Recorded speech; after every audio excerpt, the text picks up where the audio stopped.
আসসালামু আলাইকুম ওয়া রাহমাতুল্লাহি ওয়া বারাকাতুহু। এই মুহূর্তে যে যেখান থেকে দেখছেন প্রাণের মদিনা স্টুডিওর পক্ষ থেকে আমি সুফিয়ান সাকি আপনাদের সকলকে জানাচ্ছি আন্তরিক শুভেচ্ছা এবং মোবারকবাদ।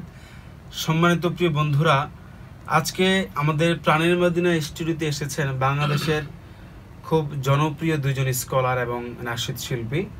অনেক দিন পরে সঙ্গীত রেকর্ড করতে এসেছেন প্রিয় বড় ভাই ফয়সাল আহমেদ সাদি ভাই, তারপরে আছেন প্রিয় বড় ভাই হাসান মাহমুদ হাদি ভাই। ওনারা দুইজন অনেক দিন পরে এসেছেন নাশিদ রেকর্ড করতে, যদিও অনেক ব্যস্ত থাকেন বিভিন্ন প্রোগ্রাম নিয়ে।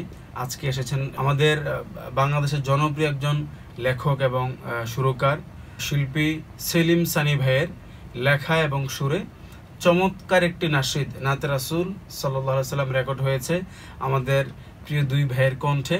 খুবই শীঘ্রই এই নাশিদটি আমার সাউন্ড ডিজাইনে সেলিম সানি ভাইয়ের কথা এবং সুরে শিল্পী ফয়সাল আহমেদ সাদি ভাই এবং হাসান মাহমুদ হাদি ভাইয়ের কণ্ঠে সেলিম সানি ভাইয়ের অফিসিয়াল ইউটিউব চ্যানেলে সঙ্গীতটি রিলিজ হবে ইনশাআল্লাহ। আপনাদের সকলকে সঙ্গীতের একটু অংশ শোনাবো, আপনারা শুনবেন এবং মন্তব্য করে জানাবেন ইনশাআল্লাহ। চলুন আমরা সঙ্গীতটি শুনে আসি। আজো কাদুরাও যাতে শুয়ে ইয়া হামলি উম্মাত